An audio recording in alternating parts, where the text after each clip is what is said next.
नमस्कार, सुप्रभात। स्वागत आप सभी का इस मुस्कुराती हुई सुबह में। सचमुच आप सभी के मुस्कान भरे चेहरे देखकर मेरा दिन बन जाता है। भले इन आँखों से मैं आपकी मुस्कान को नहीं देख पाता, लेकिन मन की आँखों से ज़रूर देख पाता हूँ कि सबरंग का आप सब कितनी बेसब्री से इंतज़ार करते हैं। और ये हमारा प्यारा-सा परिवार है जिसमें एक-दूसरे से मिलकर चेहरे पर मुस्कान तो आ ही जाती है। और सचमुच ये मुस्कान हमेशा बनी रहे, ये नितांत आवश्यक है। वैसे भी जब कभी कोई हमारा फ़ोटो खींचता है तो पहले यही कहता है, स्माइल प्लीज़, मुस्कुराइए। सोचिए, थोड़ी देर की जो हमारी मुस्कान है उस फ़ोटो को कितना सुंदर बना देती है। तो यदि जीवन भर सतत हम मुस्कुराते रहें तो हमारा जीवन कितना ना खूबसूरत हो जाएगा। और वैसे भी मुस्कुराते हुए चेहरे ही हमें भी प्रिय लगते हैं और हमारा भी मुस्कुराता हुआ चेहरा औरों को प्रिय लगता है। तो आप सदा मुस्कुराते रहें, इन्हीं शुभकामनाओं के साथ आइए चलते हैं आज के सुंदर सुवाक्य की ओर, जो है ही मुस्कान पर।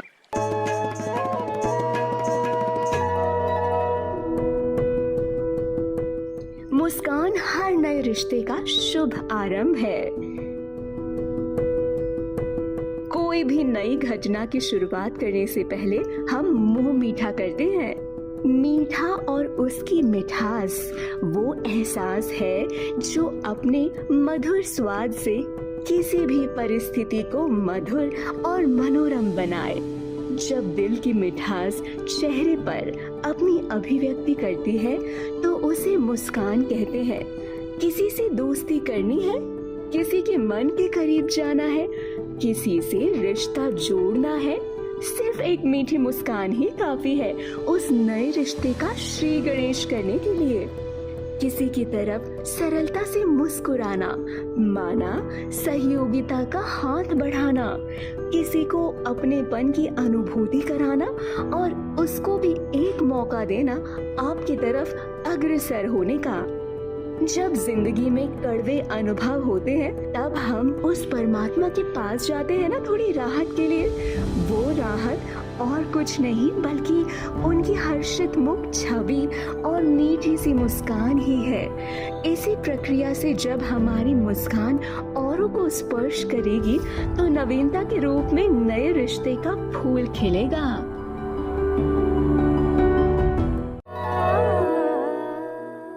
मित्रों, नॉर्मन कजिन्स का नाम आपने सुना होगा। एक प्रसिद्ध अमेरिकन राइटर, जर्नलिस्ट और प्रोफेसर थे। एक बार डॉक्टर ने उन्हें कह दिया कि 6 मास का समय ही आपके पास है। कुछ बहुत ही गंभीर बीमारी उन्हें हो गई थी जिसमें 500 में से कोई एक ही बच पाता था। 6 मास का उन्हें समय दे दिया गया। अब वो बहुत दुखी, निराश कि जीवन में बहुत सपने थे, आकांक्षाएं थी, अब पूरी नहीं होंगी। निराशा में और भी दर्द बढ़ता चला गया, रात की नींद उड़ गई। एक विचार उन्हें आया कि जब इस विचार से कि मैं मरने जा रहा हूँ, मेरा दर्द बढ़ रहा है, क्यों ना मैं अपनी खुशी से, अपनी मुस्कान से अपने दर्द को कम करने की कोशिश करूं, क्योंकि ये ठीक विपरीत हैं एक दूसरे के। उन्होंने खुश रहना शुरू कर दिया, मुस्कुराना शुरू कर दिया, खुशी बांटनी शुरू कर दी। और आश्चर्यजनक रूप से अब उन्हें अच्छी नींद आने लगी और दर्द भी कम होने लगा।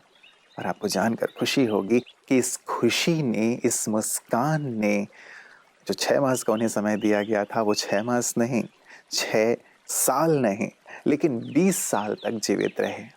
और उन्होंने एक सुंदर सी किताब भी लिखी, एनाटॉमी ऑफ एन इलनेस, जिसमें उन्होंने इसका वर्णन किया कि कैसे हमारी मुस्कान, कैसे हमारी खुशी, हमारी दर्द, हमारी बीमारी को दूर कर देती है।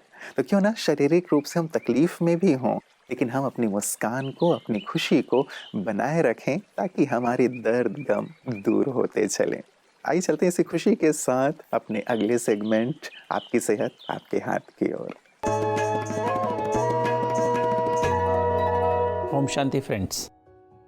दोस्तों, पेनक्रियाज हमारे शरीर का एक बहुत ही इम्पोर्टेंट ऑर्गन है जो कि बिल्कुल स्टमक है ना, हमारा पेट राइट लेफ़्ट साइड में, उसके बिल्कुल नीचे होता है। ये एक लंबा सा ऑर्गन है जो जैसे फिंगर शेपेड कह सकते हैं।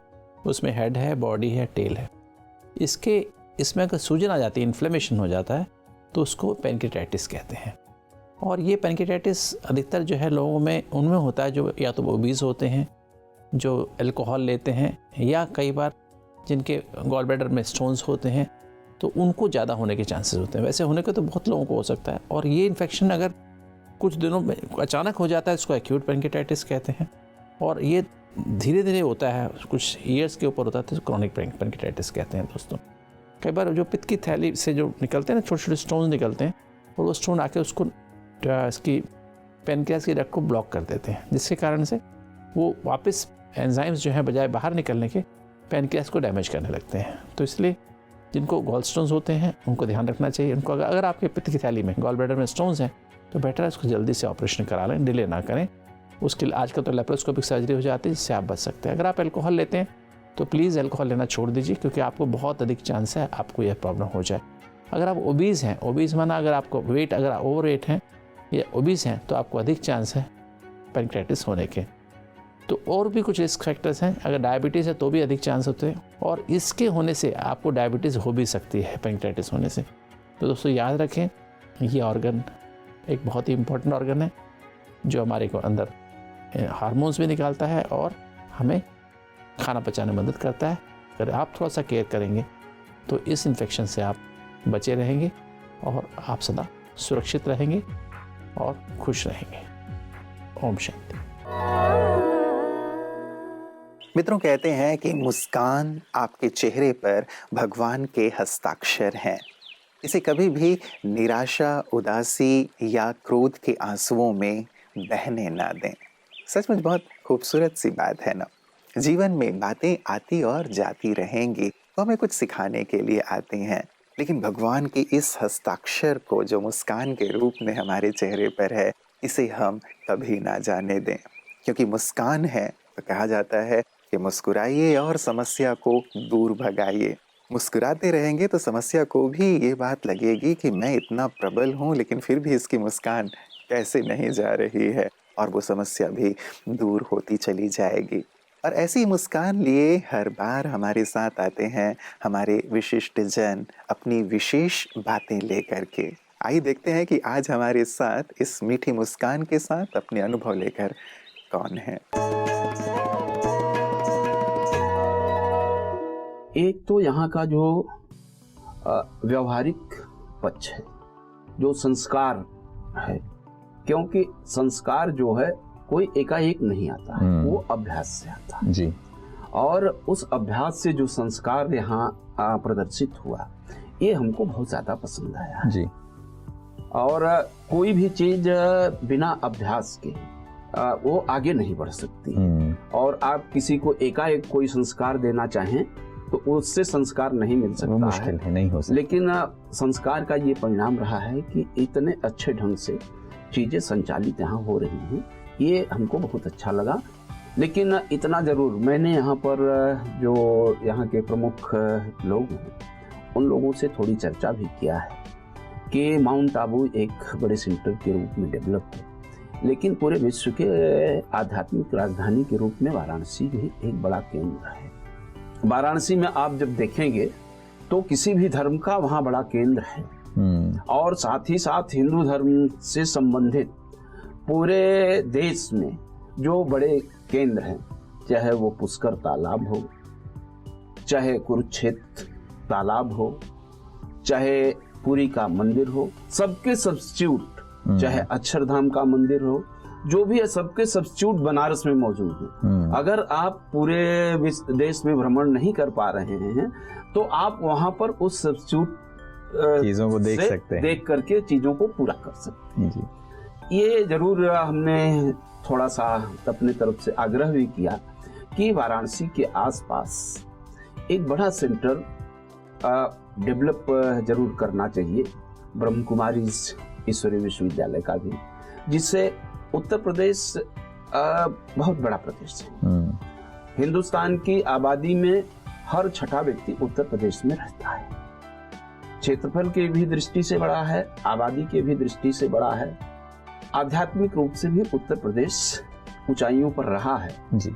और इसलिए इसका विस्तार वहां पर अभी तो वाराणसी में अलग अलग सेंटर्स ब्रह्म कुमारी विश्वविद्यालय, ईश्वरी विश्वविद्यालय के चलते हैं, लेकिन एक बड़ा सेंटर जैसे आबू में डेवलप है, उस तरह का सेंटर एक बनारस में भी डेवलप करना चाहिए। उसमें जो सहयोग होगा हम लोग भी करने के लिए वहाँ तत्पर रहेंगे। बिल्कुल, ये एक अच्छा जुड़ाव होगा काशी का और माउंट आबू का। मित्रों, कहते हैं कि यदि किसी को रुलाकर हवन भी कराओगे तो कोई फायदा नहीं, और रोज यदि किसी रोते हुए को हंसाओगे तो तुम्हें अगरबत्ती जलाने की भी जरूरत नहीं पड़ेगी। और यही सुंदर कार्य कर रही हैं ब्रह्मा कुमारियाँ, रोते हुओं को हंसाना, जो दुख में हैं उन्हें सुख प्रदान करना, जो निराश हो चुके हैं उनके अंदर आशा का दीप जलाना, जो असफल हो रहे हैं उन्हें सफलता का मार्ग दिखाना, आध्यात्मिक पथ प्रशस्त करना, ये पुण्य कर्तव्य सचमुच कितना महान है। और इसी पुण्य कर्तव्य को, इसी सेवा कार्य को हम प्रतिदिन देखते हैं पीस न्यूज़ हाइलाइट्स में। ब्रह्मा कुमारी संस्था 85 वर्ष से सारे विश्व को राजयोगी जीवन शैली सिखा रही है। ऐसे अनेक ब्रह्मा कुमारियां हैं जिन्होंने अपनी अल्प आयु से लेकर जीवन पर्यंत जन कल्याण के लिए खुद को समर्पित किया है। ऐसे ही एक महान व्यक्तित्व की धनी है ब्रह्मा कुमारी जामनगर की क्षेत्रीय निर्देशिका राजयोगिनी बीके सुषमा। बीके सुषमा ने निस्वार्थ और अथक सेवा करते हुए 75 वर्ष पूरे किए। उनकी अमूल्य सेवाओं के आभार और प्लैटिनम जुबली के अवसर पर विभिन्न संगठनों द्वारा ब्रह्मा कुमारी जामनगर के सहयोग से एक बहुत ही भव्य कार्यक्रम आयोजित किया गया। 75 माताओं और बहनों ने शांति कलश शोभा यात्रा निकाली। यात्रा का शहर में अलग अलग जगहों पर स्वागत किया गया। शाम के कार्यक्रम में कई पदाधिकारियों के साथ Brahma Kumari Ghatkopar sub zone incharge Rajyogini BK doctor Nalini भी उपस्थित हुई। उन्होंने अपने आशीर्वचन में कहा कि भारत को स्वर्ण युग बनाने के लिए हम सब ईश्वर का सहयोग करें। ये विश्व परिवर्तन का समय है। आइए हम पूरी दुनिया को एक नई दुनिया, एक नया भारत बनाएं। बीके सुषमा को जामनगर में आध्यात्मिक एवं चरित्र निर्माण के प्रति सेवाओं के लिए सम्मान पत्र एवं शॉल भेंट कर सम्मानित किया गया।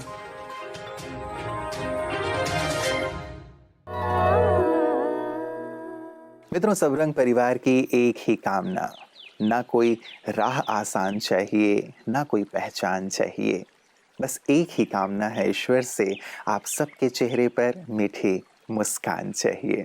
और ईश्वर ज़रूर हमारी इस कामना को पूर्ण करेंगे, मुझे पूर्ण विश्वास है। क्योंकि किसी चलते हुए व्यक्ति ने एक चैलेंज कर दिया था कि हर कोई मुस्कुरा नहीं सकता, मुस्कुराने के लिए दिल की अमीरी चाहिए। और मुझे पूर्ण विश्वास है कि आप सभी दिल के बहुत बहुत बहुत अमीर हैं, जो न केवल अपने चेहरे पर मुस्कान रखते हैं बल्कि सबके चेहरे पर मुस्कान लाते रहते हैं। तो यही पुण्य कर्म करते रहें, खुद भी मुस्कुराएं और औरों के चेहरों पर मुस्कान लाते रहें। हमारी ढेर सारी दुआएं और शुभकामनाएं सदैव आपके साथ हैं। नमस्कार, ओम शांति।